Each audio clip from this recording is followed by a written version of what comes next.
In this video, we're going to be looking at grinders and which ones might be better suited for certain types of coffee brew methods. Grinding is a key part of the process of making coffee. Obviously, we can't just stick roasted beans into a portafilter or French press and run hot water over them.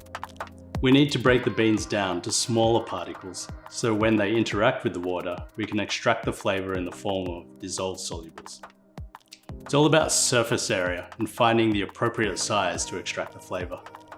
A big part of grinding beans is allowing the correct size within a certain band to allow coffee to flow through it when engaged with a form of filtration.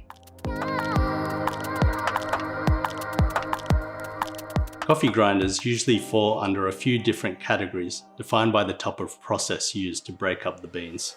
So a spinning blade, a conical burr, or a flat burr.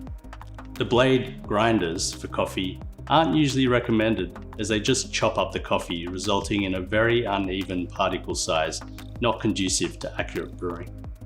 Selecting a grinder isn't always as simple as a flat burr or a conical burr. Other factors may include the brew method, filter or espresso, the capacity, single dose or large batches, speed of the motor, size, weight, and portability.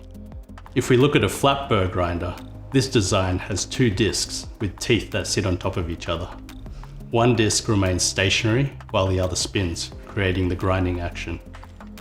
The inner teeth are usually larger too, and do most of the initial breaking of the coffee beans and become finer as they move to the outer edge.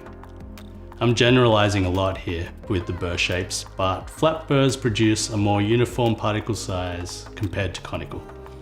If you were to run the particles through a sieve and chart the sizes, you would generally have a nice bell-shaped curve with a single peak, which we call unimodal. Flat burr grinders also tend to be slightly louder and often generate more heat than a conical burr. Conical burr grinders usually involve one stationary outer burr with a spinning conical shaped burr in the center, but sometimes the other way around. Generally, they are more economical to manufacture, quieter, and often generate less heat and sometimes faster than flat burrs of equal standing, but do have a different particle distribution compared to flat burr grinders. Conical grinders often produce two main particle sizes, which we call bimodal. One small, one larger, which is not necessarily a bad thing and can often aid in the making of espresso. Generally, the bigger the grinder you go for, the faster it can grind and the more coffee it can grind too. But you do sacrifice portability. They can be harder and heavier to move. The smaller you go, the easier they are to move. But hand grinders can sacrifice quality and speed. The general rule with particle size is finer for espresso because it's under pressure, and coarser for drip filter because there is often longer contact time with the water. There are also generalizations like conical burr for espresso, flat burr for filter coffee. There is some wisdom in this statement, depending on your objectives. So ask yourself, how long will you be making coffee? What range of grind setting would you need? What tastes are you trying to bring out of the beans? Generally, you'd choose a conical grinder for espresso because it produces both large and small particles, and therefore the smaller particles restrict the flow of the water under pressure. This gives the larger particles more contact time for saturation, which can give more body to the beverage. But that's just a general rule. Flat burrs can be good for espresso, and conical burrs can be good for filter.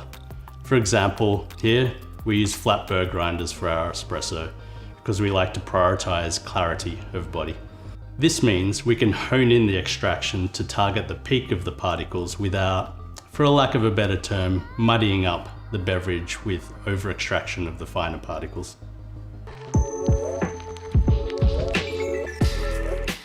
Just because there are certain ideals doesn't mean that great coffee is out of reach for the home user. A hand grinder is great if you want the odd coffee and have the time and the muscles to crank it out. You can get a delicious cup using a conical grinder for coffee at home for a reasonable price, which you will be able to cater for your morning brew or if you have a few people around. When it comes down to it, As important as a grinder may be, it's only going to aid in a great cup of coffee if the beans you choose are as good as they can be.